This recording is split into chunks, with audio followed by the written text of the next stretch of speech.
Yeah, man, I think that fuel pump's gone. That's crap. Can we talk about what happened?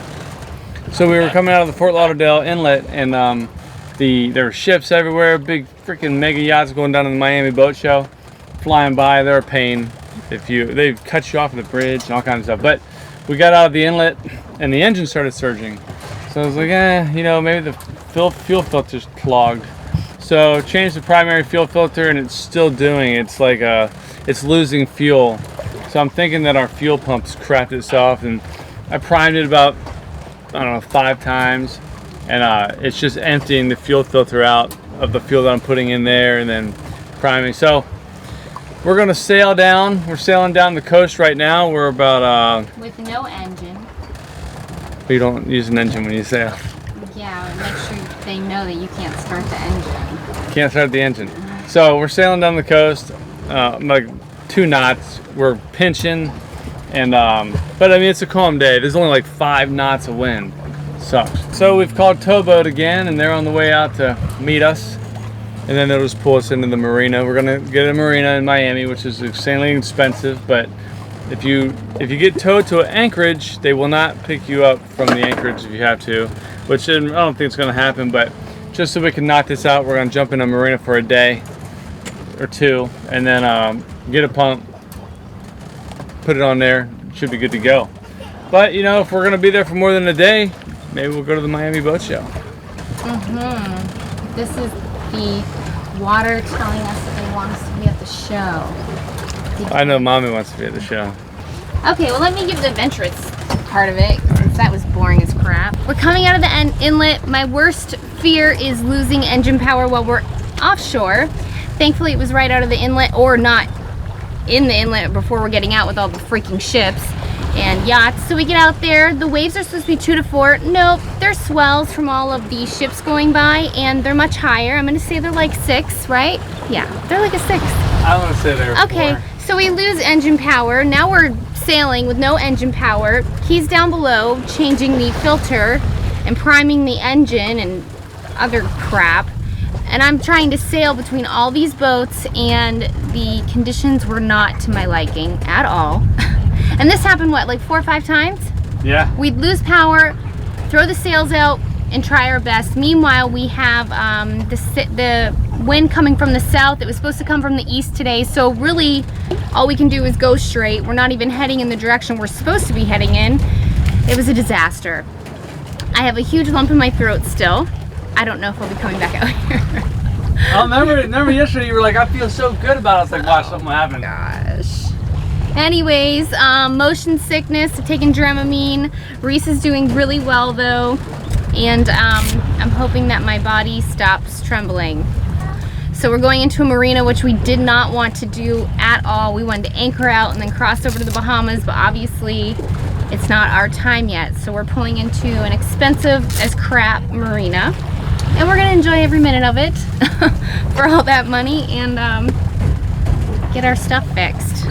I don't feel too confident right now. It'll come. But I'm proud of us. I'm proud of me. I was able to sail the boat alone while you're working on the engine. It was a stressful situation. You did great.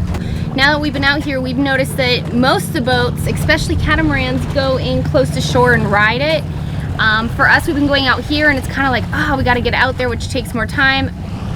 Our boat already goes slow, so today really proved our theory, or Jeremiah's theory, of go out there, because if something happens, you have time to move around and fix, you're not going to run into anything. Now, we lost engine power before we even got out there, so we were pretty close to shore and all the boats, and it was a lot to deal with. So I will suck up the time that it takes to get out there 3 miles and know that we're in a safer situation. Even though we're further from shore, you wouldn't think that, but you have some time to deal with the nonsense.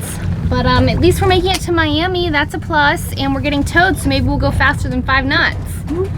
That's another plus. I'm gonna drink a big fat vodka drink, and I don't know, go have a nice meal, because I'm stressed.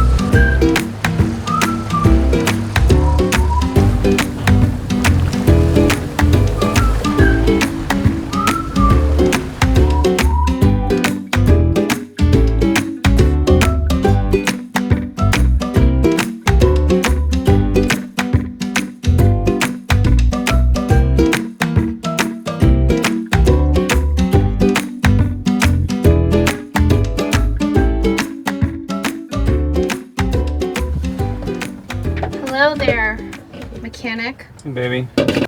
Are you Daddy's helper? Are you doing Daddy's? Are you working with Daddy? Say hi. Oh, let me see that bottom lip.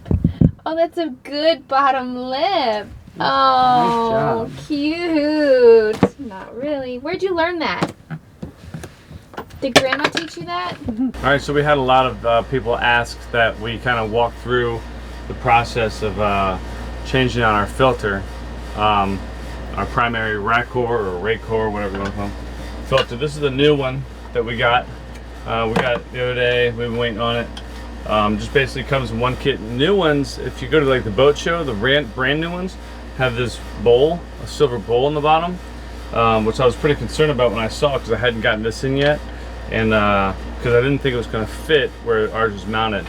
Apparently they didn't get some heating index, whatever rating, and they had to install this silver bowl for a heating rating, which is crap. So the good thing is the one that we got in was exactly like the one we have.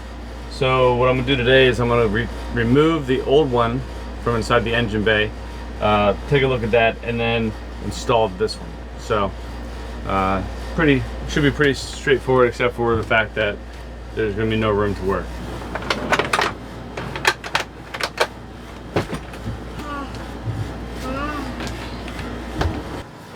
Now you might hear my little helper. He's right next to the camera in his room reading a book. But so like I showed, this is the old filter.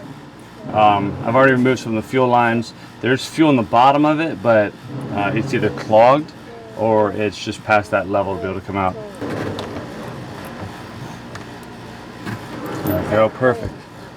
Screw, good. All right, so we got two of those. I just have to reach the back one and then I'll be able to pull this thing out. So just 1/4 inch drive, 1/4 extension to a 1/2 inch. They put a 1/2 inch in here. Most of my engine stuff is metric, but not this one.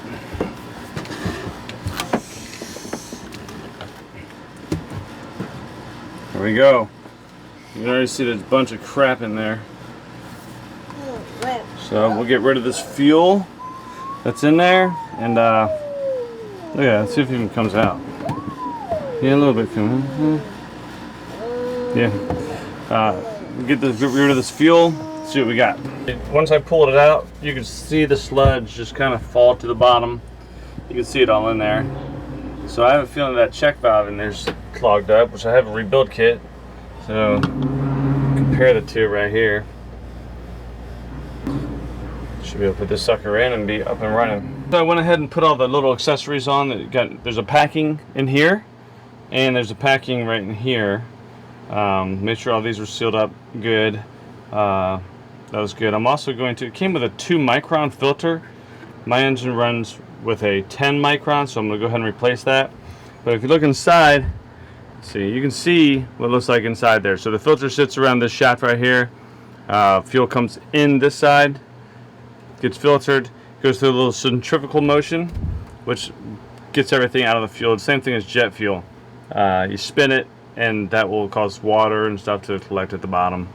And that's what this does. It separates water from fuel, and it also filters the fuel. So, and then it goes out here. All lines are clear. Should be good to go once we put everything together. Another thing on these, there's a bunch of packings on this thing that have to be right or it's not going to work correctly, but this one right here is a square packing. It's all lubricated, brand new from the factory, but a little bit different. You just have to make sure that's done correctly. And then there's also on here there's a gauge sometimes. Instead of this little T-handle, there's a gauge one that tells you the pressure, but they didn't have the gauge that would work for my motor. It was just too powerful. It wouldn't really show up.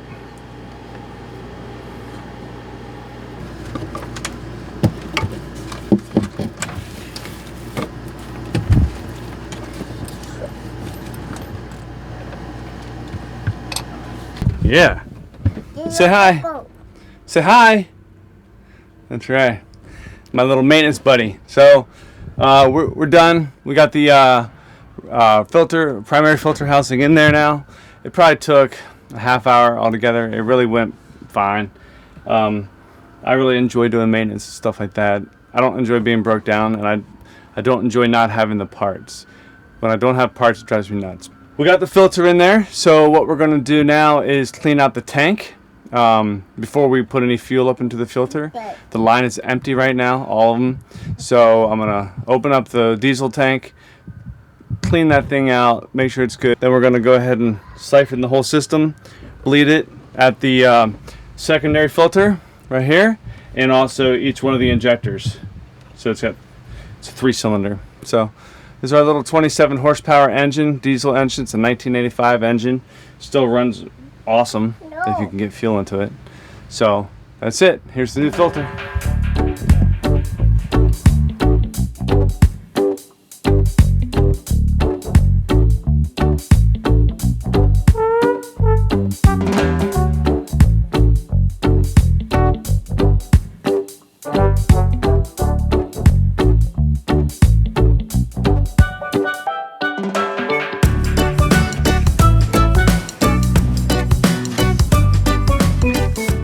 Here's the old part. Let's go ahead and take it apart here. I've never taken one of these apart, but it can't be that hard, right?